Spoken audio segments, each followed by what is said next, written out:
A Werewolf Shifter Romance, written by Amelia Hart. Chapter 1. The Wrong Number. The sterile examination room felt suffocating as Sophie Carter worked alone under the unforgiving glare of overhead lights. A German shepherd sprawled motionless on the metal table, his chest rising and falling in shallow, irregular gasps that made her stomach clench with worry. Dark stains had already soaked through the emergency bandaging she'd hastily applied, and despite her best efforts, the bleeding showed no signs of stopping. Sophie's fingers found the dog's pulse point, counting the rapid, thready beats, while her mind raced through treatment options she wasn't qualified to attempt.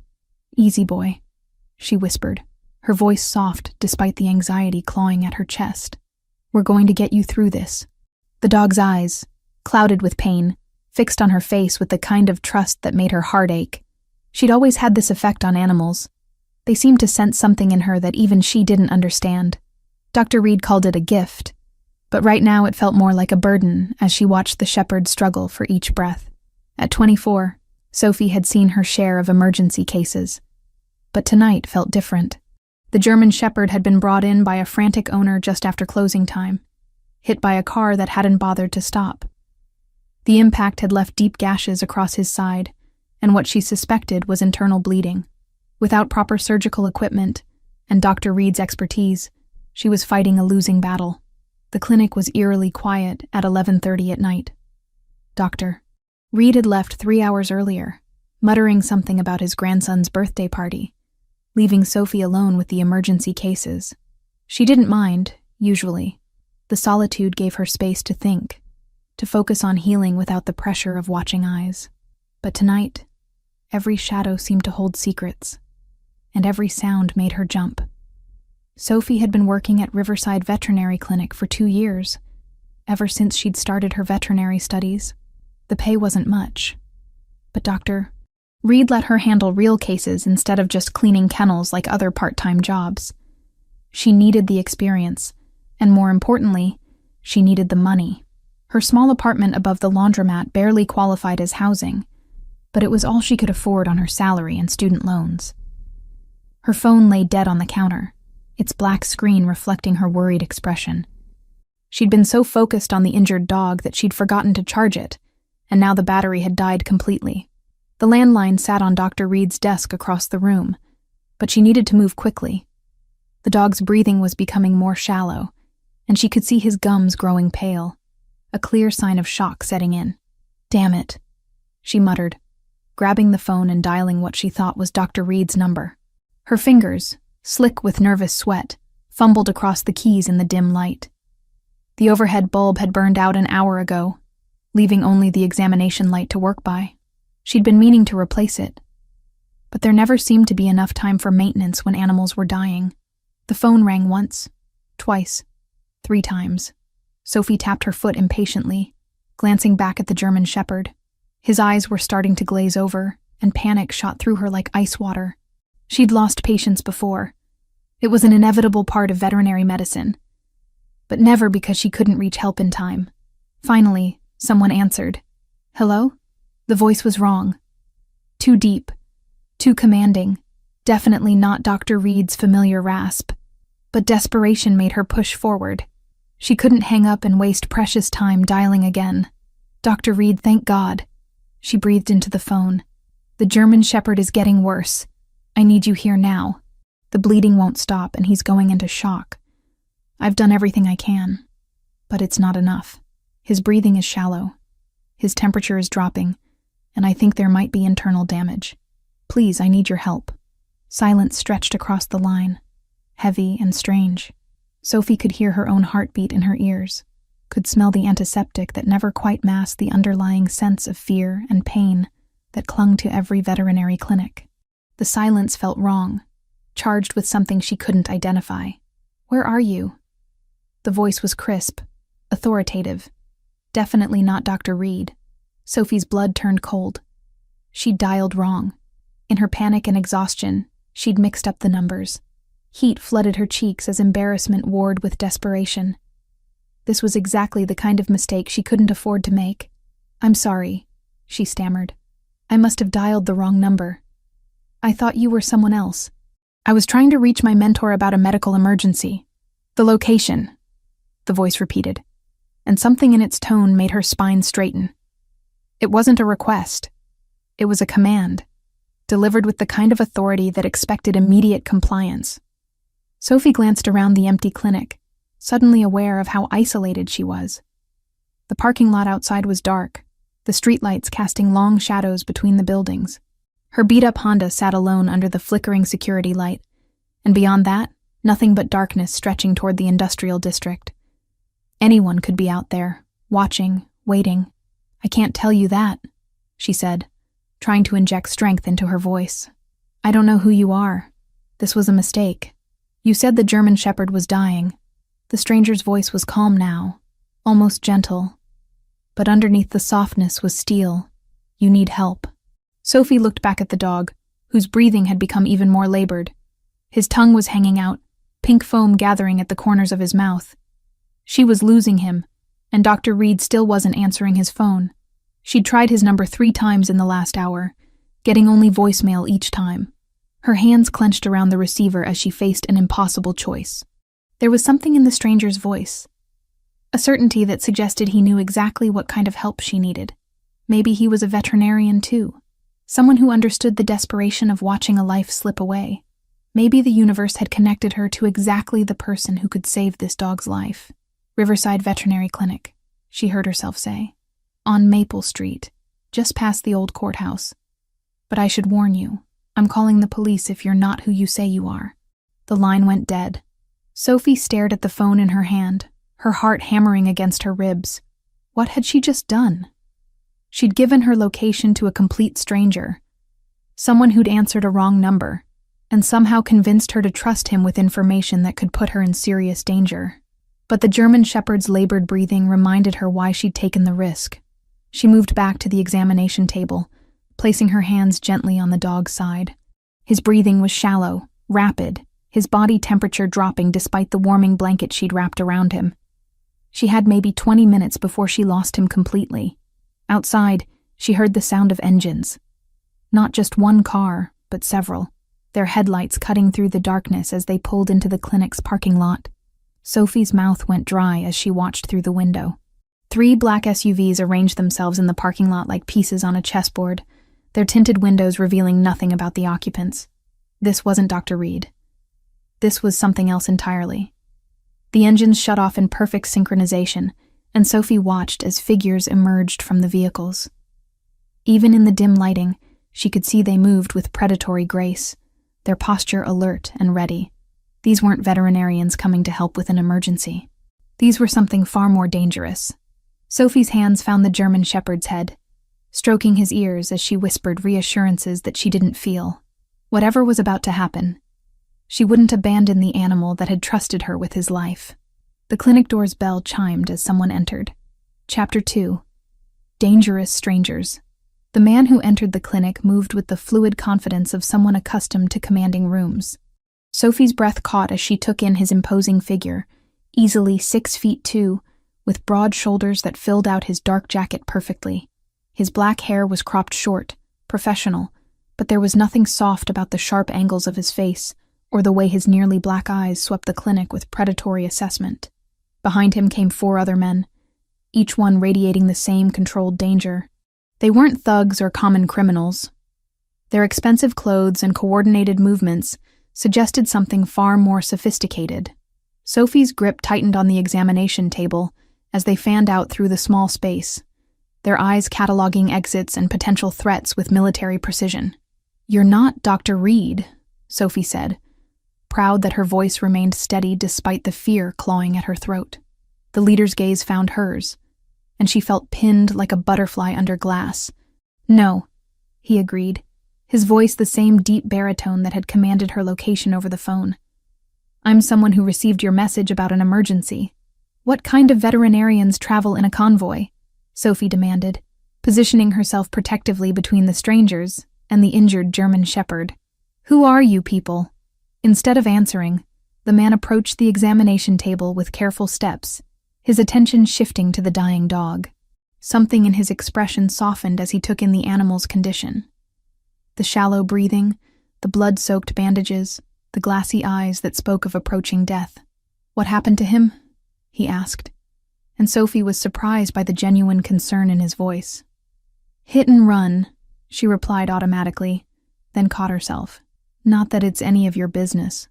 I asked you a question." The man's lips curved into what might have been a smile.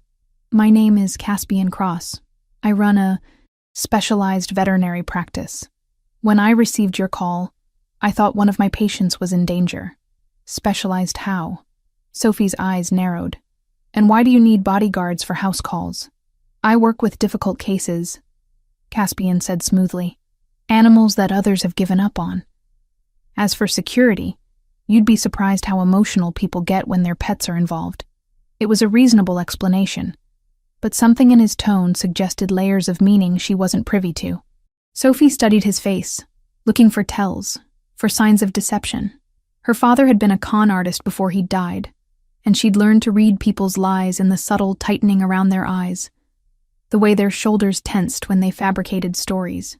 Caspian Cross was hiding something, but she couldn't detect outright deception, more like he was telling a version of the truth, edited for her consumption. "The dog is dying," she said bluntly. "If you're really a veterinarian, prove it." Without hesitation, Caspian rolled up his sleeves and moved to the sink, washing his hands with the practiced efficiency of someone who'd done it thousands of times. Sophie watched as he examined the German Shepherd with gentle but thorough hands, his fingers finding pressure points she'd missed, his eyes identifying symptoms she'd overlooked. "Collapsed lung," he murmured, more to himself than to her, probably from the impact. "That's why the breathing is so labored." Sophie's heart sank. "I don't have the equipment for thoracic surgery." "He's going to die, isn't he?" "Not if we work fast." Caspian's hands moved with surprising gentleness as he stroked the dog's head. "I need you to hold him steady. Can you do that?" "Of course, but—" "Trust me," Caspian interrupted, and something in his eyes made her believe him despite every rational instinct screaming warnings. What followed was the most intense 20 minutes of Sophie's life. Caspian worked with instruments from a medical kit one of his men produced, his hands steady and sure as he performed emergency procedures that would have challenged a board-certified veterinary surgeon. Sophie found herself assisting almost automatically, her body responding to his quiet commands before her mind could process them. "Pressure here," he directed, guiding her hands to the correct position. "Feel that? The lung is re-expanding." The moment their fingers touched, Sophie felt something like an electric shock race up her arm. Caspian's hands stilled for just a heartbeat, his eyes flicking to hers with an expression she couldn't interpret. The air between them seemed to thicken, charged with something that had nothing to do with the medical emergency. "Focus," he said quietly, but his voice had roughened slightly. Sophie nodded, trying to ignore the way her pulse had quickened. This wasn't the time for whatever strange attraction was crackling between them. The German Shepherd's life hung in the balance. Under Caspian's guidance, they stabilized the dog's breathing and stopped the internal bleeding. Sophie watched in amazement as the animal's color improved, his breathing becoming deeper and more regular. It was like watching a miracle unfold. "How did you know?" she asked as they cleaned up. "About the collapsed lung?" "I've been studying veterinary medicine for 3 years and I missed it completely." "Experience," Caspian replied, but there was something evasive in his tone. "I've seen similar injuries before." "In dogs?" His pause was almost imperceptible. "Among other animals." Sophie sensed there was more to that story, but the German Shepherd chose that moment to lift his head and look at her with clear, alert eyes. The improvement was dramatic, almost supernaturally fast. "He's going to be fine," Caspian said, stroking the dog's ears. "Full recovery, probably within a week." "A week?" Sophie stared at him. "Injuries like this usually take months to heal completely. Some animals are stronger than others," Caspian said, and again she felt like he was speaking in code. As if summoned by some invisible signal, Caspian's men began moving toward the door. The leader himself stepped back from the examination table, his professional mask sliding back into place. "Wait!" Sophie called out. "I need to know how to reach you, for follow-up care, or if there are complications." Caspian pulled a business card from his jacket and placed it on the counter. Sophie glanced at it. Expensive paper, embossed lettering, but containing only a name and phone number. No business address, no credentials, no indication of what kind of practice he ran. "If you need anything," he said, "call that number." "What about payment?" Sophie asked. "You just saved this dog's life. I have to owe you something." "Consider it a professional courtesy," Caspian replied, but his eyes lingered on her face with an intensity that made her skin warm. "Though I would suggest being more careful about walking alone at night. This isn't the safest neighborhood." "I've been working here for 2 years," Sophie said defensively. "I know how to take care of myself." "I'm sure you do." Caspian's smile was enigmatic, but some dangers are harder to spot than others. Before Sophie could ask what he meant, he was moving toward the door with that same predatory grace.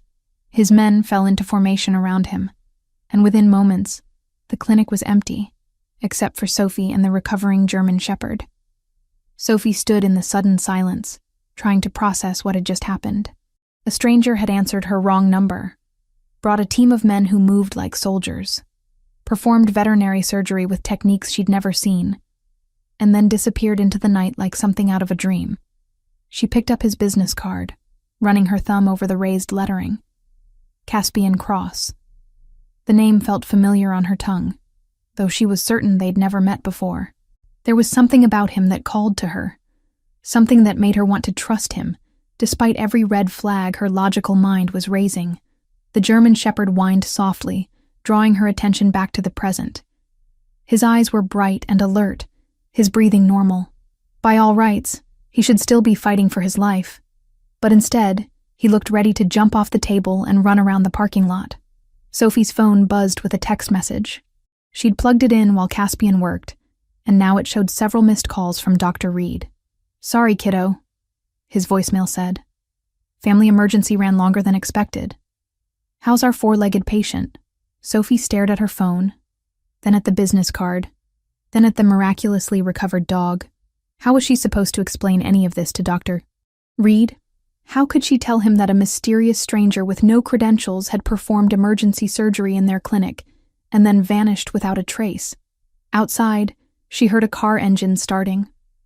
Sophie rushed to the window just in time to see a single black sedan pulling away from the curb across the street. Had someone been watching the clinic? Watching her? Caspian's words echoed in her mind. Some dangers are harder to spot than others. What had she gotten herself into? Chapter 3. Shadows and Wolves. 3 days passed since the mysterious encounter at the clinic, and Sophie couldn't shake the feeling that her world had tilted off its axis. The German shepherd, whom she'd started calling Max, had made a complete recovery that defied every principle of veterinary science she'd learned. Dr. Reed had been stunned by the animal's progress, running additional tests that showed no trace of the severe injuries that had nearly killed him.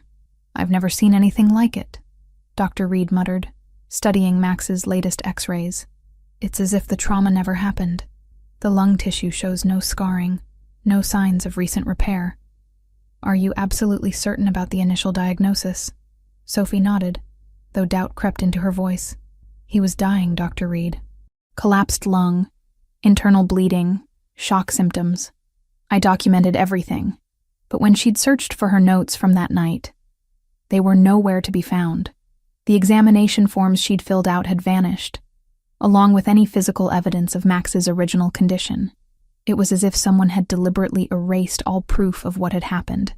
More disturbing than the missing paperwork was what Sophie had begun noticing around town. Cars that appeared wherever she went, different vehicles, but always with tinted windows that prevented her from seeing the occupants. A man in a coffee shop who left immediately after she arrived. The sensation of being watched that prickled along her spine every time she walked to her car. At first, she'd dismissed it as paranoia, a side effect of the stress from that night. But the feeling persisted, growing stronger each day. Someone was definitely keeping tabs on her movements. Sophie had tried researching Caspian Cross online, but found only sparse information. A few business listings for Cross Industries, a successful consulting firm with offices in 3 major cities, some charity photos showing him at fundraising events, always impeccably dressed and surrounded by society's elite. Nothing that explained his veterinary skills or his small army of bodyguards. The business card he'd left contained only his name and a phone number. She'd picked it up a dozen times, thumb hovering over her phone's keypad, but something always stopped her from calling. What would she say? Thank you for saving a dog's life with impossible healing techniques. Please explain why I feel like I'm being followed. Thursday evening found Sophie leaving campus later than usual, her head buzzing with information from her advanced animal physiology lecture. Professor Martinez had covered regenerative healing in various species, touching on cases where animals recovered from injuries that should have been fatal. The parallels to Max's recovery were unsettling. The university parking lot was nearly empty, most students having fled for weekend plans or part-time jobs. Sophie's Honda sat under a flickering light that cast intermittent shadows across the asphalt. She'd parked in the same spot for 3 years without incident, but tonight something felt wrong. 2 men emerged from behind a van parked 3 spaces away. They moved with purpose, their attention focused entirely on her. Sophie's hand tightened around her keys, muscle memory from a self-defense class making her position the longest key between her knuckles. "Sophie Carter?" the taller man asked, his smile too wide and too practiced. "Who's asking?" she replied, taking a step back toward the better-lit area near the science building. "We're investigators," the second man said, pulling out a wallet that he flashed too quickly for her to read. "We need to ask you some questions about the incident at your workplace 3 nights ago." "What incident?" Sophie's heart rate spiked, but she kept her voice level. "Nothing happened at the clinic." "Come now, Miss Carter," the first man said, moving to block her retreat. "We know about your visitors, the men with the expensive cars. What do they want with you?" Sophie's mind raced. These men weren't police. Their suits were too cheap, their badges too conveniently brief, but they knew about Caspian and his team, which meant they'd been watching that night. "I don't know what you're talking about," she said, continuing to back away. "And I don't have to answer your questions without proper identification." The men exchanged glances, and Sophie saw the moment they decided to drop the pretense. The taller one reached into his jacket while his partner moved to flank her. "I think you do know," he said, his voice losing its false friendliness. "And I think you're going to tell us everything." Sophie turned and ran.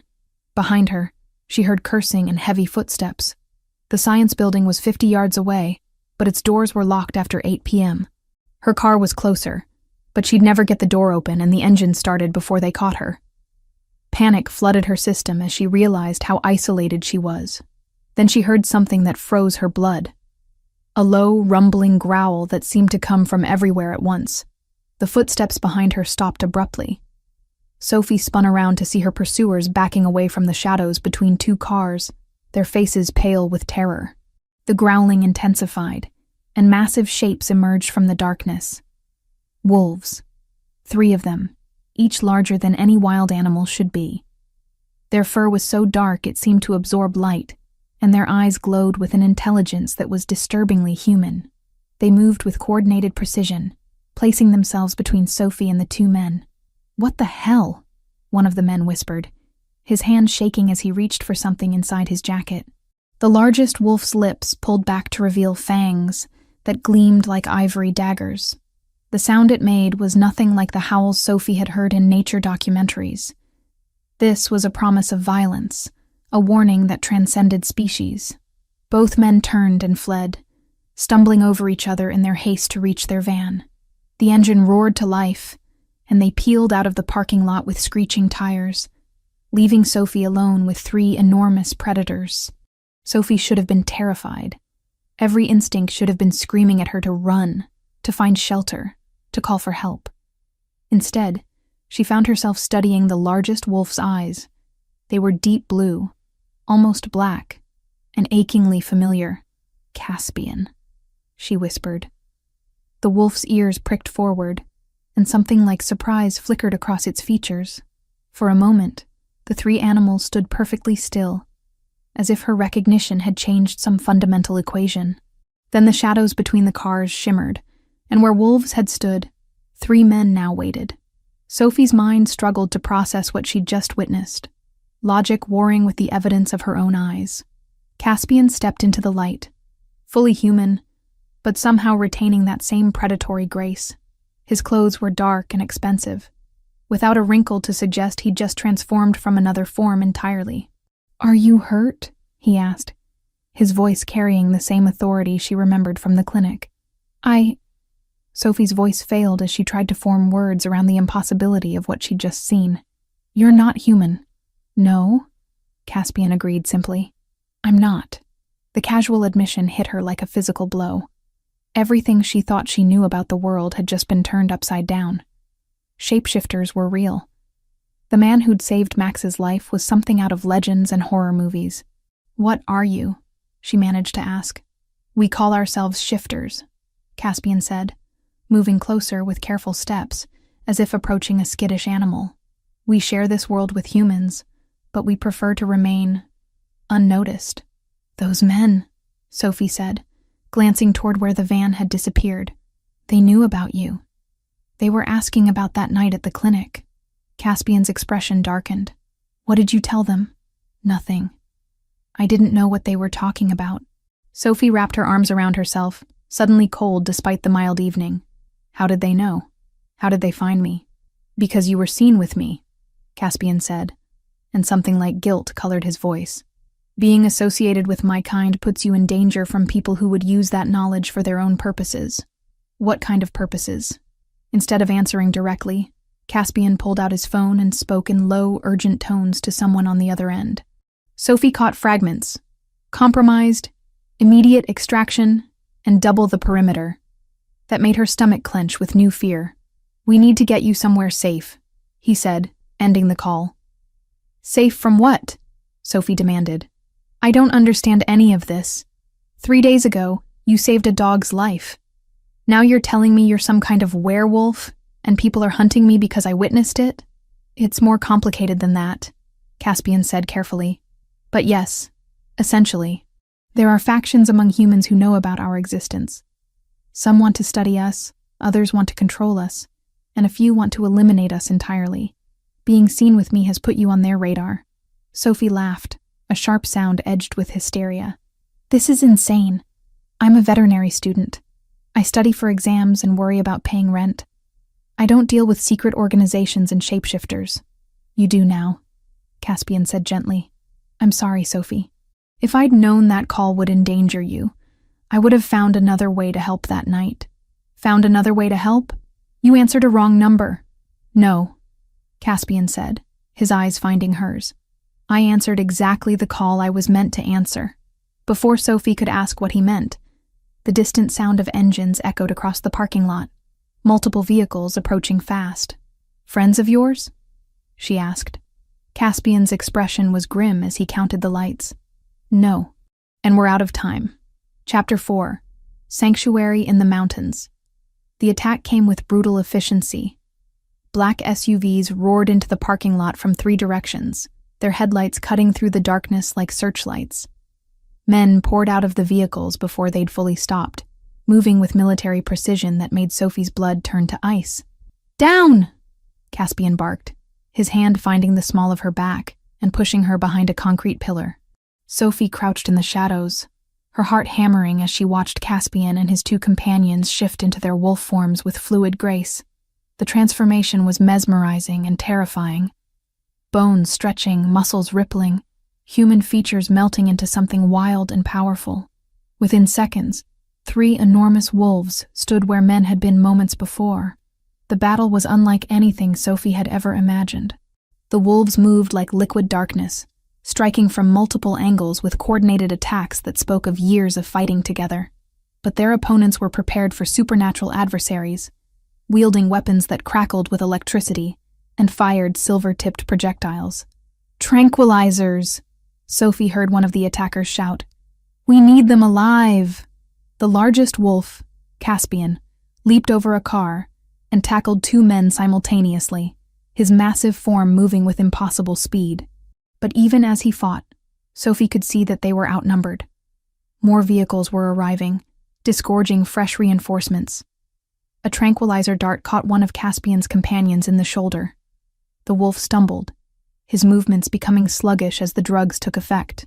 Caspian's anguished howl echoed across the parking lot as he tried to reach his fallen pack member.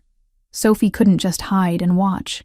These creatures, These men were fighting to protect her, and one of them was about to be captured because of it. Without thinking, she grabbed her car keys and sprinted toward her Honda. "Sophie, no!"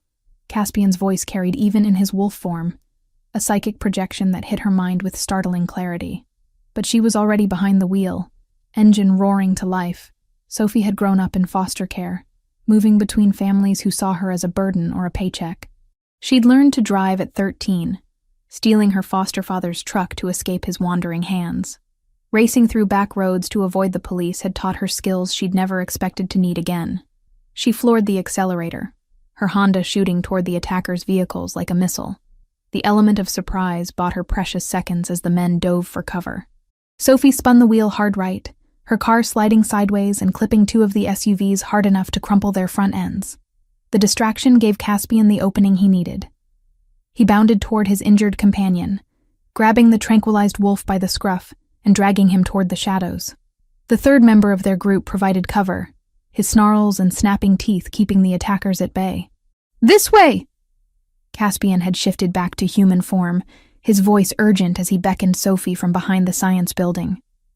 Sophie abandoned her ruined car and ran toward him, adrenaline making her movements sharp and precise. Behind her, shouts erupted as their attackers reorganized, but Caspian was already leading her into the wooded area behind the campus. They ran through the darkness for what felt like hours, following paths that Sophie hadn't known existed.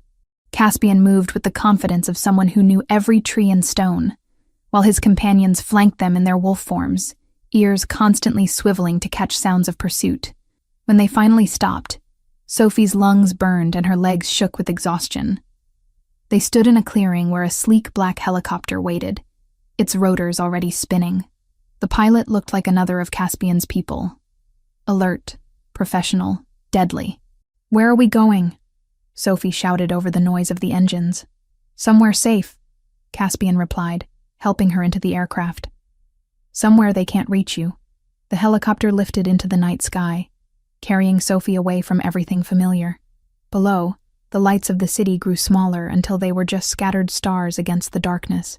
She pressed her face to the window, watching her old life disappear into the distance. Caspian sat across from her, his expression grim as he spoke into a radio headset. Even without hearing the conversation, Sophie could tell it was bad news. His jaw tightened with each exchange, and his knuckles went white where he gripped the armrest.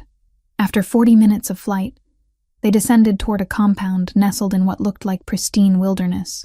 Sophie could make out buildings arranged around a central courtyard, their architecture blending seamlessly with the forest that surrounded them. Security lights illuminated defensive positions that spoke of serious preparation for exactly this kind of situation. The helicopter touched down on a landing pad carved from native stone. As the rotors wound down, Sophie found herself surrounded by more of Caspian's people. They moved with the same predatory grace she was beginning to associate with shifters, their eyes reflecting an inner light that marked them as something other than human. "Welcome to Raven's Ridge," Caspian said, extending his hand to help her from the aircraft. "This is the heart of my territory." Sophie accepted his assistance, though the contact sent that same electric shock up her arm. "Your territory? I'm what our kind calls an alpha," Caspian explained as they walked toward the main building. "I lead the shifter community along the western coast. This compound serves as our headquarters and sanctuary." The interior of the main building was surprisingly warm and comfortable. Stone walls were softened by rich tapestries and carefully chosen artwork. A massive fireplace dominated one wall, its flames casting dancing shadows across leather furniture that looked both expensive and well-used. "You must be exhausted," Caspian said, his formal tone at odds with the intimate setting. "Owen will show you to your room. We can talk more in the morning when you've had time to process everything." A man stepped forward, tall, dark-haired, with the same predatory grace as the others but warmer eyes. "I'm Owen Cross," he said with a slight smile. "Caspian's brother and second in command. Let me get you settled." Sophie followed Owen through hallways lined with photographs showing the compound's history. She caught glimpses of Caspian in many of them, sometimes in formal settings with other serious-looking people, other times in candid shots with what were clearly pack members. In every image, he carried himself with the natural authority of someone born to lead. The guest room Owen led her to was more luxurious than any hotel Sophie had ever seen. A king-size bed dominated the space, while floor-to-ceiling windows offered views of the forest beyond. A fireplace had already been lit, casting warm light across polished wood floors covered with thick rugs. "The bathroom is through there," Owen said, indicating a doorway. "You'll find clothes in the closet. We keep items in various sizes for situations like this. If you need anything else, just pick up the phone. The kitchen staff can prepare whatever you'd like to eat." "Situations like this?" Sophie asked. "Do you rescue people from shadowy government organizations often?" Owen's smile was rueful. "More often than we'd like. The human world isn't as separate from ours as most people believe. There are always those who want to exploit the connection. What do they want with me? I'm nobody special. You were seen with our alpha," Owen said simply. "That makes you special by association." And he paused, studying her face with an intensity that made her uncomfortable. "There might be more to it than that. Caspian will explain when he's ready." After Owen left, Sophie stood alone in the luxurious room, trying to process the events of the last few hours. This morning, her biggest concern had been a midterm exam in comparative anatomy. Now she was a guest. Or was it prisoner? In a supernatural stronghold, protected by creatures that shouldn't exist from enemies she didn't understand. She moved to the windows, looking out at the forest that stretched to the horizon. Somewhere in those trees, she knew, were patrols of shifter guards keeping watch for threats. The thought should have been comforting, but instead, it emphasized how completely her world had changed. A soft knock at the door interrupted her thoughts. Sophie turned to find a young woman entering with a tea service, her movements graceful and silent. "I'm Luna," she said with a warm smile. "I thought you might want something to help you sleep." "Thank you," Sophie said, accepting the steaming cup. The tea smelled of herbs she couldn't identify, but it carried an immediate sense of calm. "Can I ask you something?" "Of course. Are you like them? A shifter?" Luna nodded. "Most of us here are. This compound houses about 200 pack members and their families. We're not just warriors. We're teachers, doctors, engineers, artists. We live full lives, just hidden from the human world. Why hide? If there are so many of you, why not just reveal yourselves?" Luna's expression grew sad. "Because humans fear what they don't understand. History is full of what happens when they discover something different. We've learned that survival means secrecy." After Luna left, Sophie sipped the herbal tea and tried to make sense of her situation. She was safe, but trapped. Protected, but isolated from everything she'd known. And at the center of it all was Caspian Cross, the enigmatic alpha who'd answered her desperate phone call and changed her life forever. Through her window, she could see lights moving through the forest. The patrols Owen had mentioned. Her protectors were out there, keeping watch through the night. But as sleep finally claimed her, Sophie couldn't shake the feeling that she was no longer Sophie Carter, veterinary student, and small-town nobody. She was something else now, though she didn't yet understand what. Chapter 5. Hidden Blood. Sophie woke to sunlight streaming through unfamiliar windows and the distant sound of voices carrying across the mountain air. For a moment, she lay still, hoping the events of the previous night had been nothing more than a vivid nightmare. But the luxurious bed and forest view beyond the glass confirmed that her world had indeed been turned upside down. A soft knock interrupted her disorientation. "Sophie? It's Luna. I've brought breakfast." The young shifter entered with a tray that smelled like heaven. Fresh coffee, warm pastries, and what looked like homemade jam. She set it on a small table by the windows, her movements carrying that same fluid grace Sophie was beginning to associate with Caspian's people. "How did you sleep?" Luna asked, pulling back the curtains to reveal a breathtaking view of the mountain valley. "Better than I expected," Sophie admitted, wrapping herself in the silk robe she'd found hanging in the bathroom. "Though I keep waiting to wake up and discover this was all a dream." Luna's smile was understanding. "The first contact with our world is always overwhelming. You're handling it remarkably well." "Am I? Because I feel like I'm barely holding it together." "Trust me. You're doing fine.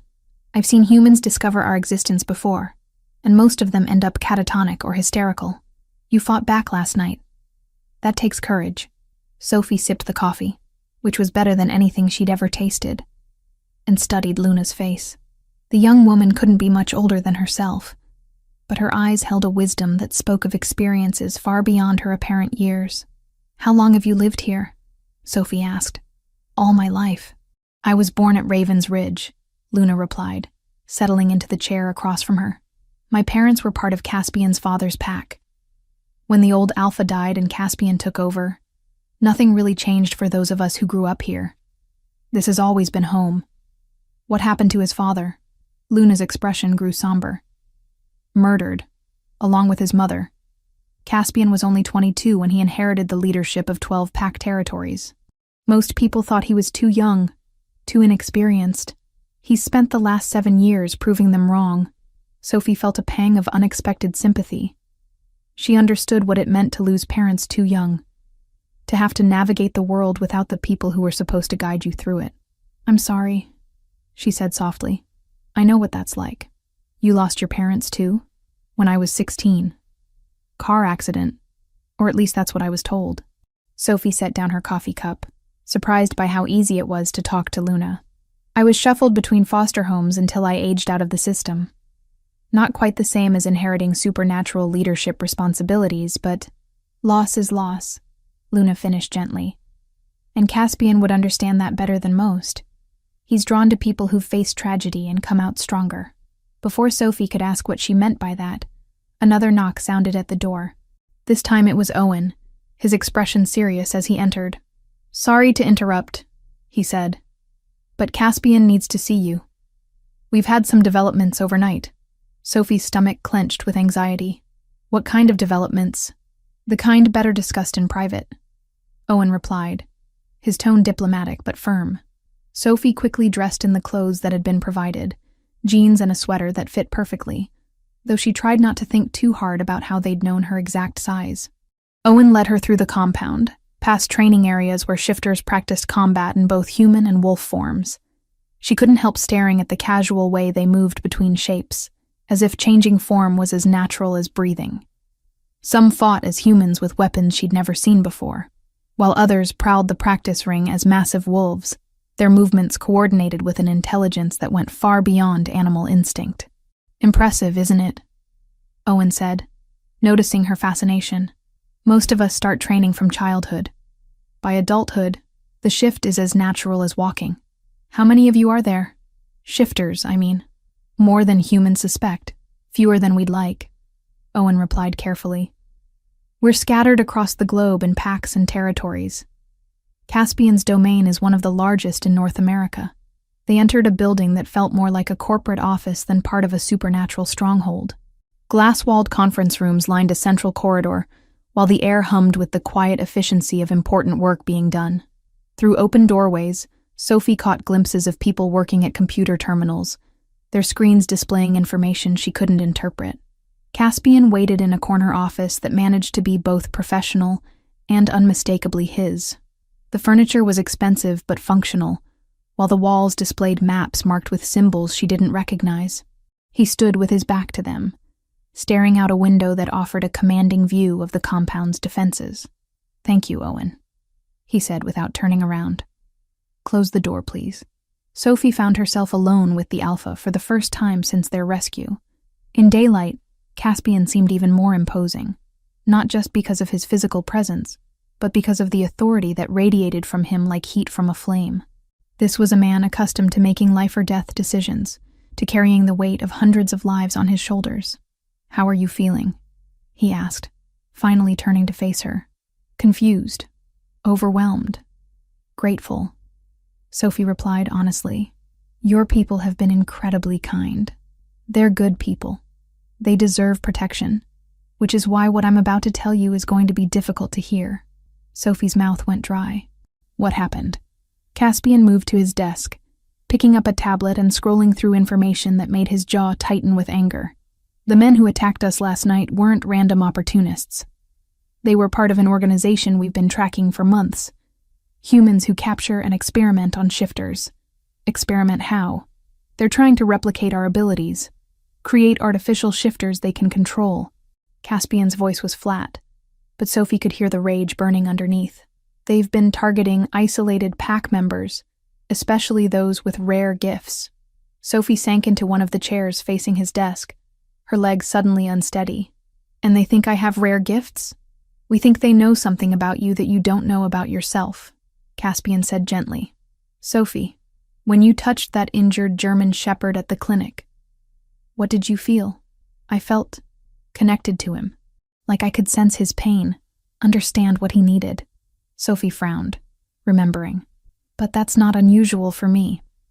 I've always been good with animals. Too good, Caspian said.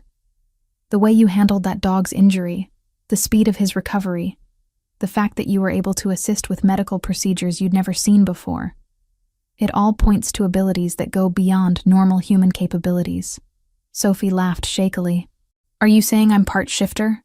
Because I'm pretty sure I'd know if I could turn into a wolf. Not all supernatural bloodlines manifest as shape-shifting, Caspian explained, moving around the desk to sit in the chair beside her. There are healers, empaths, seers. Humans with dormant supernatural heritage who possess abilities their conscious minds don't recognize. That's impossible. I know my family history. My parents were completely normal people. Caspian's expression grew even more serious. Sophie, we've been investigating your background since that night at the clinic. Your parents weren't killed in a car accident. The words hit her like a physical blow. Sophie felt the air leave her lungs as the world seemed to tilt around her. What? They were murdered. By the same organization that attacked us last night. Caspian's voice was gentle but implacable. Your parents were part of a bloodline of healers. Humans who could cure injuries and illnesses that would kill others. They refused to work with these people, so they were eliminated. Sophie stood abruptly, pacing to the window as her mind reeled. Everything she'd believed about her life, about her family, about herself, was crumbling like sand. You're lying, she whispered, but even as she said it, pieces were falling into place, the way animals had always trusted her instinctively. The strange dreams she'd had as a child, filled with images of light and healing. The foster families who'd called her too intense, who'd seemed almost afraid of her sometimes. I wish I were, Caspian said quietly, but the evidence is overwhelming. And Sophie, there's more. She turned to face him, dreading what other revelations he might have. More? The healing abilities you inherited aren't just rare. They're legendary. Your bloodline produces healers maybe once every 100 years. If these people capture you, they won't just study you. They'll use you to create an army of artificial shifters that could destroy everything we've built. Sophie sank back into her chair, overwhelmed by the magnitude of what he was telling her. I don't feel powerful. I don't feel special. I'm just me. You're more than you know, Caspian said, and something in his voice made her look up. His eyes were intense, searching her face as if looking for something specific. Sophie, when we touched at the clinic, did you feel anything unusual? Heat flooded her cheeks as she remembered the electric shock that had passed between them. Yes, but I thought that was just attraction. It was more than that. Caspian leaned forward, his gaze never leaving hers. What you felt was the beginning of a mate bond. A what? Among shifters, we have destined partners. When we meet them, there's an immediate recognition, a connection that goes beyond the physical or emotional. Caspian's voice grew rough. Sophie, you're not just a healer. You're my mate. The room went silent, except for the sound of Sophie's ragged breathing. Everything was too much. The revelations about her parents, about her abilities, about the connection she felt to this dangerous, compelling man. I need air, she managed to say, standing on unsteady legs. Sophie, wait! But she was already moving toward the door, desperate to escape the intensity of his gaze and the implications of everything he'd just told her. She fled through the corridors, past surprised pack members, toward the exit that would take her into the forest where she could think clearly. Behind her, she heard Caspian calling her name. But she didn't stop. She couldn't stop. Not when her entire understanding of herself had just been destroyed and rebuilt in the span of a single conversation. The forest welcomed her with cool shadows and the rustle of wind through pine needles. Sophie ran deeper into the woods, following a path that seemed to call to her instincts. Only when she could no longer see the compound behind her did she finally stop, leaning against a massive tree trunk as she struggled to catch her breath. Her parents had been murdered. She had supernatural abilities. She was supposedly destined to be with a man she'd known for less than a week. And somewhere out there, people were hunting her for her blood. Chapter 6. Blood and Betrayal. Sophie had been walking through the forest for almost an hour when the tranquilizer dart hit her shoulder. The sharp pain was followed immediately by a spreading numbness that made her legs buckle beneath her. She managed one strangled cry before her voice failed entirely, her body betraying her as the drugs took hold. Through blurring vision, she watched figures emerge from the trees around her. They moved with military precision, faces hidden behind tactical masks, weapons trained on her prone form. One of them spoke into a radio with calm professionalism. Package acquired. Beginning extraction. Sophie tried to fight as they lifted her, tried to call out for Caspian, but her body no longer obeyed her commands. The last thing she saw before unconsciousness claimed her was the canopy of pine branches disappearing as they carried her away from safety. When awareness returned, Sophie found herself in what looked like a medical facility, carved from raw stone. The walls were rough-hewn rock, but the equipment was state-of-the-art. Monitoring devices, surgical instruments, and restraints that held her firmly to a metal examination table. Bright lights overhead made her eyes water as she tried to focus on her surroundings. "Ah, you're awake. Excellent." The voice was cultured, refined, with just a hint of an accent she couldn't place.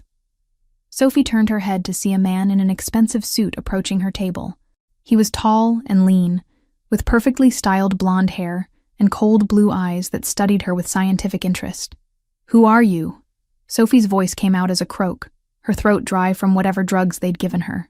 "My name is Victor Crane," he said, pulling up a chair beside her table.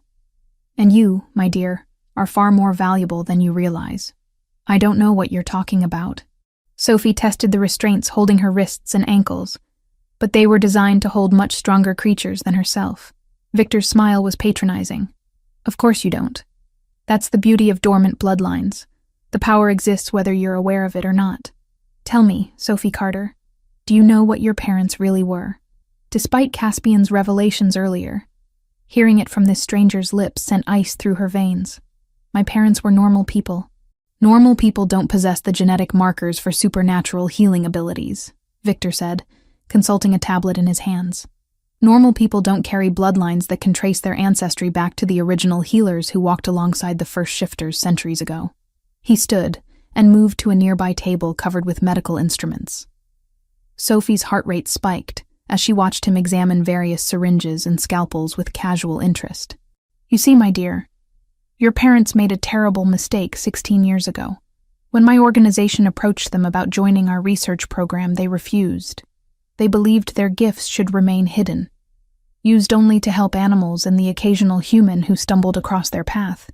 So you killed them," Sophie whispered, pieces of a horrific puzzle falling into place. "We removed an obstacle," Victor corrected matter-of-factly, "and we've been watching you ever since, waiting for your abilities to manifest. Imagine our surprise when our surveillance indicated you'd made contact with Caspian Cross, the most powerful alpha on the western seaboard." Victor returned to his chair, leaning forward with predatory interest. "That connection accelerated your awakening, didn't it? Being near such a powerful shifter, feeling the pull of the mate bond. It triggered abilities that might have remained dormant for years." Sophie said nothing, but her silence seemed to confirm his suspicions. "The beauty of healer bloodlines," Victor continued, "is that the abilities work regardless of the subject's cooperation. Your touch can cure injuries, accelerate healing, even bring someone back from the brink of death. All we need is your blood, your genetic material, and we can synthesize that power." "To do what?" Sophie demanded, though she dreaded the answer. "To create controllable shifters, of course. Imagine an army of supernatural soldiers, all bound to obey human commanders. No more hiding in the shadows, no more pretending to be the weaker species." Victor's eyes gleamed with fanatic fervor. "With your healing abilities incorporated into our serum, our artificial shifters will be nearly immortal. A door opened at the far end of the chamber, and several people in lab coats entered wheeling equipment that looked like something from a nightmare. IVs, extraction devices, machines. Sophie didn't recognize but which radiated menace. "The process will be somewhat uncomfortable," Victor said conversationally. "But don't worry, we need you alive and relatively healthy for the foreseeable future. Think of yourself as a renewable resource." Sophie pulled against her restraints with desperate strength, but the metal held firm. "Caspian will find me. He'll tear this place apart." "Oh, I'm counting on it," Victor replied with genuine pleasure. "You see, dear Sophie, you're not just bait for one alpha. Cross isn't the only shifter who's shown interest in your unique abilities. By the time we're finished here, every major pack leader on the continent will be trying to rescue you." The implications hit Sophie like a sledgehammer. "You want them to come. I want them to walk into the trap we've spent months preparing. Motion sensors, gas dispensers filled with concentrated tranquilizers, capture protocols designed specifically for supernatural physiology." Victor gestured to the stone walls around them. "This facility has been designed as the ultimate shifter prison. Every alpha who comes for you will become another test subject." One of the lab technicians approached with a large syringe, its needle gleaming under the harsh lights. Sophie's healing abilities might be dormant to her conscious mind, but her body recognized the threat instinctively. Power she'd never known she possessed suddenly blazed to life, flowing through her veins like liquid fire. The restraints holding her left wrist snapped. Victor's eyes widened with excitement rather than alarm. "Magnificent. Did you see that?" The stress response triggered a massive surge in her cellular energy output. Sophie used her free hand to tear at the remaining restraints, but the technicians were already moving. More syringes appeared, filled with sedatives designed to suppress supernatural abilities. But as the first needle pierced her skin, Sophie's power lashed out instinctively. The technician who'd injected her suddenly straightened, his eyes clearing as if he'd awakened from a long sleep. Confusion replaced the cold professionalism on his face as he looked around the chamber. "What am I doing here?" he asked, his voice filled with genuine bewilderment. "Where are we?" Victor cursed and grabbed a weapon from one of the guards, shooting the confused technician with a tranquilizer dart. As the man collapsed, Victor turned to Sophie with renewed interest. "Fascinating. Your healing abilities can not only cure physical ailments but also mental conditioning.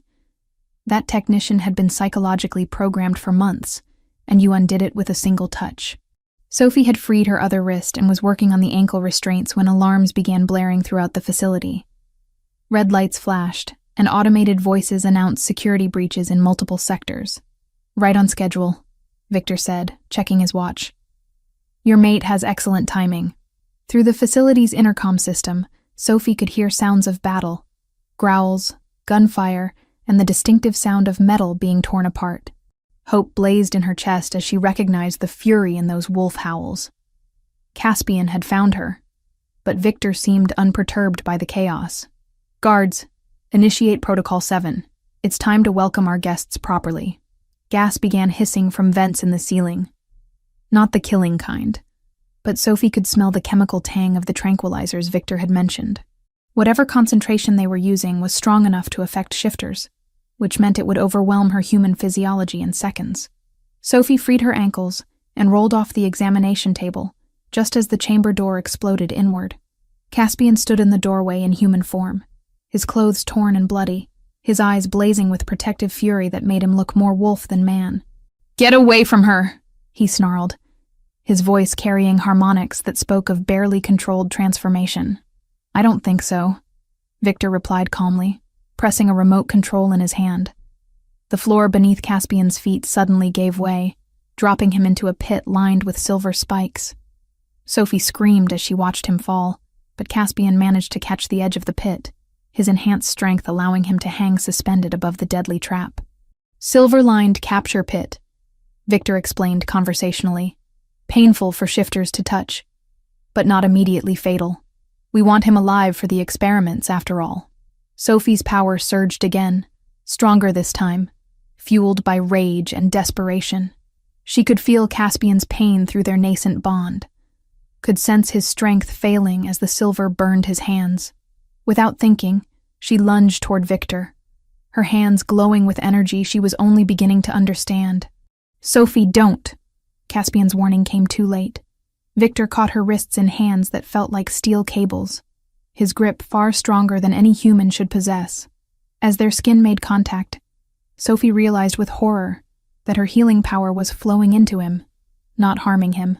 "Thank you, my dear," Victor said as supernatural energy coursed through his body. "I was wondering how to field test our enhancement serum. Your power will make an excellent catalyst."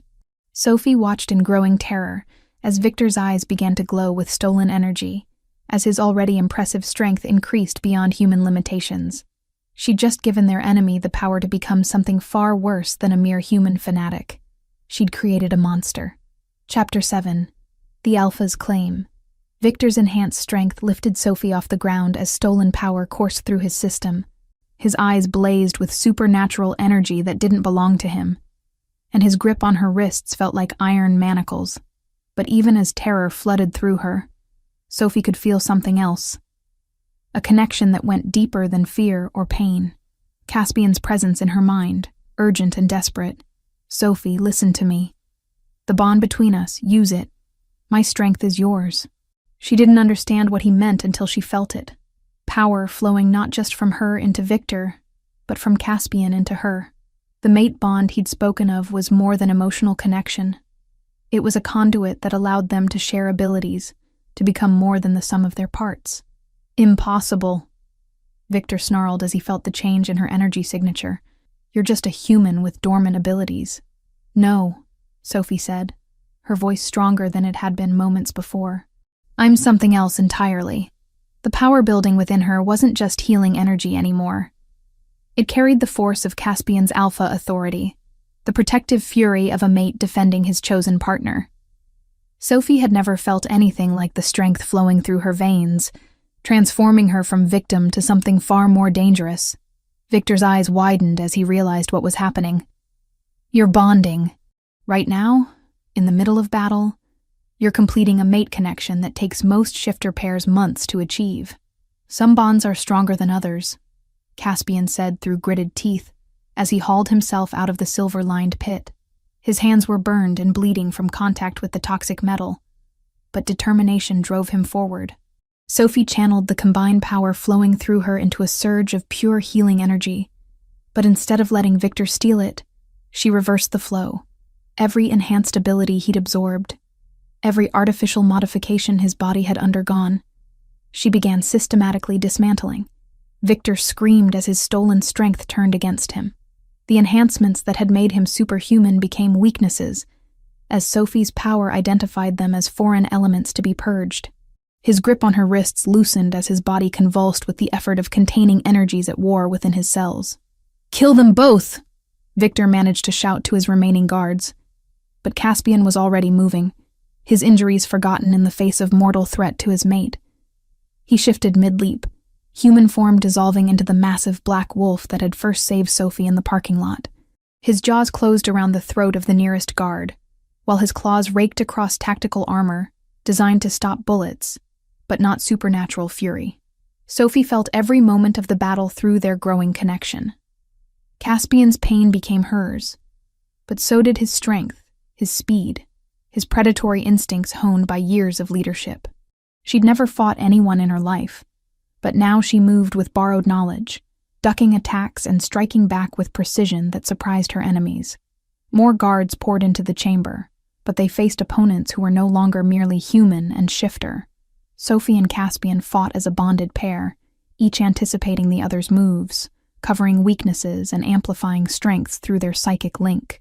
"This is impossible," Victor gasped, struggling to maintain control as Sophie's power continued dismantling his enhancements. "Mate bonds don't activate this quickly. The process takes time, preparation, ritual." "You're wrong," Sophie said, dodging a tranquilizer dart and redirecting its trajectory into one of Victor's own men. "Some connections transcend your understanding of how things work." Through the facility's sound system, she could hear the battle expanding. Caspian's pack had arrived in force, dismantling Victor's carefully prepared trap with coordinated efficiency. The gas designed to incapacitate shifters, was being neutralized by pack members with specialized abilities, while the silver-lined capture pits were being bypassed by wolves who'd spent years training for exactly this kind of rescue operation. But Victor wasn't finished. Even as Sophie's power stripped away his stolen abilities, he pulled a final weapon from his jacket, a syringe filled with liquid that glowed with unnatural light. "If I can't control you," he snarled, "then I'll make sure no one can benefit from your abilities." The needle was aimed at Sophie's heart, designed to deliver a toxin that would corrupt her healing gifts into their opposite, a power that would cause death instead of life. But Caspian's wolf form intercepted the strike, Victor's syringe piercing fur and muscle instead of finding its intended target. Sophie felt the poison enter Caspian's bloodstream through their bond, felt his system beginning to shut down as the toxin attacked his enhanced physiology. But she also felt something else, an opportunity. The mate bond worked both ways. If she could share his strength, then she could also share his burden. Sophie placed her hands on Caspian's wolf form, channeling not just healing energy, but her very life force into him. The toxin that would have killed him in minutes became something she could fight, her power adapted specifically to purge foreign substances from living systems. But the effort required everything she had. Sophie felt her own strength draining away as she pulled Victor's poison into herself, using her body as a filter to cleanse what threatened her mate. The chamber around them began to blur as consciousness started slipping away. "No." Caspian's voice in her mind was fierce with denial. "Sophie, stop. You'll kill yourself. Better me than you."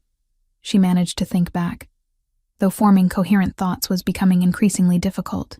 Not acceptable. Caspian's human form materialized as he shifted back, his hands covering hers where they pressed against his chest. "We do this together or not at all." Their combined will focused the poison into a concentrated mass that Sophie's power could isolate and destroy. Instead of trying to process the toxin alone, they shared the burden between them, the mate bond allowing them to divide what would have been fatal to either one separately. Victor watched in growing horror as his ultimate weapon was systematically neutralized. This isn't how it works. Mate bonds are emotional connections, not shared power sources. Shows how much you really know about shifters. Owen's voice came from the chamber entrance as Caspian's brother arrived with reinforcements. True mate bonds are the rarest and strongest connections in our world. They create partnerships that transcend individual limitations.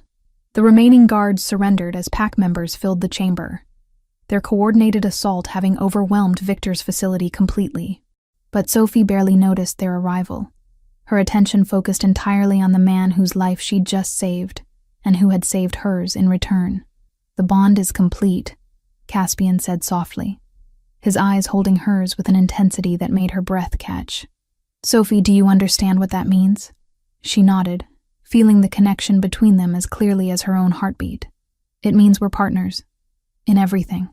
It means you're Luna of the Western Territories," Owen said with a grin.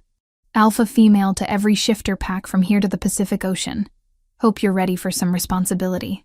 Sophie looked around the chamber, at the defeated facility, at the pack members who watched her with respect and expectation, at Caspian whose life was now intertwined with hers, in ways she was only beginning to understand. 24 hours ago, she'd been a veterinary student worried about exam grades. Now she was something she'd never imagined possible, the mate of the most powerful alpha on the continent, with abilities that could heal or destroy depending on how she chose to use them. "I'm ready," she said, surprised by how true the words felt. Victor laughed bitterly from where he lay restrained by Owen's men. "You have no idea what you've just committed yourself to. The human world won't tolerate your existence once they learn what you really are. They'll hunt you, study you, try to replicate what makes you special." "Let them try," Sophie said, her voice carrying an authority she'd never possessed before. "They'll find that some things can't be stolen or copied." She looked at Caspian, seeing her own determination reflected in his eyes. Whatever challenges awaited them, they would face them together. The frightened woman who'd hidden in the clinic less than a week ago was gone, replaced by someone who understood her place in a larger world. The mate bond hummed between them, strong and unbreakable, promising a future neither could have imagined alone. Chapter 8. Forever Bound. 6 months had passed since the confrontation at Victor's facility, and Sophie was still adjusting to the reality of her transformed life. She stood at the floor-to-ceiling windows of her new office at Ravens Ridge, watching pack members go about their evening routines in the compound below. Children played in the courtyard while their parents finished work shifts, and patrol teams prepared for their nightly circuits through the forest. "Second thoughts?" Caspian's voice came from behind her, warm with affection and understanding. Sophie turned to find her mate leaning against the doorframe, still wearing the formal suit he'd donned for their video conference with the European pack leaders earlier that day. Even after months of being bonded, the sight of him still made her pulse quicken. "Never," she said, moving into his arms with the easy familiarity of established intimacy. "I was just thinking about how different everything is now." "Different how?" Caspian asked, his hands settling at her waist as he pulled her closer. 6 months ago, the most important decision I had to make was which textbook to study from." Sophie laughed, gesturing toward the papers spread across her desk. "Now I'm reviewing territorial agreements and healing protocols for 12 different pack communities. The transition from veterinary student to Luna had been challenging, but deeply fulfilling. Sophie's unique abilities as a healer had revolutionized medical care throughout Caspian's territory, allowing her to establish treatment centers that served both shifters and the human communities that unknowingly bordered their lands. "Any regrets?" Caspian asked, though his tone suggested he already knew the answer. "Only that it took a life-or-death situation for us to find each other," Sophie replied, reaching up to straighten his tie, "though I suppose that's fitting for us." Their relationship had deepened steadily since completing the mate bond, but it had required adjustment from both sides. Caspian had learned to share the isolation of leadership, while Sophie had grown into authority she'd never expected to wield. The young woman who'd once worried about paying rent was now responsible for the welfare of thousands. A knock at the office door interrupted their moment. Luna entered carrying a tablet and wearing the expression that meant important news. "Sorry to interrupt," she said with a grin that suggested she wasn't particularly sorry. "But Dr. Martinez is here for your monthly evaluation, Sophie. And Owen wants to brief you both on the new territorial applications from the Midwest packs." Sophie sighed, stepping back from Caspian's embrace. The glamorous life of supernatural leadership. Dr. Martinez first, Caspian decided. "The territorial discussions can wait until after we know how you're progressing. Dr. Martinez was the pack's senior medical officer, a woman whose shifting abilities had manifested in enhanced diagnostic senses, rather than the typical wolf form. She'd been monitoring Sophie's development as a healer, documenting abilities that continued to evolve at an unprecedented rate. "How are you feeling?" Dr. Martinez asked, as she set up her monitoring equipment in the medical bay adjacent to Sophie's office. "Strong. Better than I ever have, actually," Sophie replied honestly. "The connection with Caspian has stabilized everything. My abilities don't feel wild or unpredictable anymore. That's consistent with what we're seeing in the data," Dr. Martinez confirmed, reviewing readings that tracked Sophie's energy output and healing capacity. "Your power levels have increased by nearly 30% since the bonding ceremony, but more importantly, your control has improved dramatically." The formal claiming ceremony had taken place 3 weeks after the rescue, a private ritual witnessed only by pack leadership and Sophie's chosen family within the community. Unlike human weddings, shifter bonding ceremonies focused on the spiritual and psychic connection between mates, creating legal and mystical ties that bound them in ways human marriage couldn't match. "Any unusual symptoms?" Dr. A's. Martinez continued her examination, taking blood samples that would reveal more than any human medical test could detect. "Actually, yes," Sophie said, glancing at Caspian. "I've been having vivid dreams lately. Not nightmares, but incredibly detailed visions of places I've never been, people I've never met. And sometimes I wake up knowing things I shouldn't know." Dr. Martinez paused in her work, exchanging a meaningful look with Caspian. "What kind of knowledge?" "Yesterday I knew that a pack member in Oregon was injured before Owen received the emergency call," Sophie explained. "Last week I woke up with detailed information about healing techniques that aren't in any textbook I've studied. Ancestral memory," Dr. Martinez said with excitement. "Your healer bloodline is connecting you to the knowledge of previous generations. It's incredibly rare, even among documented healers." "Is it dangerous?" Caspian asked. His protective instincts immediately activated. "Not dangerous, but significant," Dr. Martinez replied. "Sophie, you're developing into something beyond what we initially expected. The combination of your natural abilities, the mate bond enhancement, and now ancestral memory access makes you possibly the most powerful healer born in centuries." The implications hung heavy in the air. Power of that magnitude brought responsibility and risk in equal measure. "There's something else," Sophie said quietly. "I think I might be pregnant." The words hung in the sudden silence like a dropped bomb. Caspian went very still beside her, his expression cycling through surprise, joy, and protective concern. "How long have you suspected?" Dr. Martinez asked, her professional demeanor masking obvious excitement. "A few weeks. The symptoms are subtle, but combined with the enhanced abilities and the strange dreams." Sophie shrugged. "It feels different than anything I've experienced before." Dr. Martinez immediately began additional tests, her equipment humming with activity as it analyzed samples that would confirm or deny Sophie's suspicions. The wait felt eternal, filled with the weight of possibilities that would change everything once again. "Congratulations," Dr. Martinez finally said with a broad smile. "You're definitely pregnant. About 8 weeks along, based on the hormone levels and energy signatures I'm detecting." Sophie felt Caspian's arms wrap around her from behind, his joy and wonder flooding through their bond with overwhelming intensity. A child. Their child. The first offspring of a true healer and an alpha king in documented shifter history. "What does this mean?" Sophie asked, though she suspected the answer would be complicated. "It means your child will be unique," Dr. Martinez replied carefully. "The offspring of such powerful bloodlines has never been recorded. We're in uncharted territory. But the baby will be healthy?" Caspian asked, his voice tight with concern. "As far as I can determine, perfectly healthy," Dr. Martinez assured them. "But Sophie, your abilities will likely continue evolving throughout the pregnancy. We'll need to monitor you closely." Later that evening, Sophie and Caspian walked through the forest surrounding Raven's Ridge, following paths they'd traveled countless times during their bonding period. The woods felt different now, not just familiar, but truly home. "Are you scared?" Sophie asked, her hand resting protectively over her still flat stomach.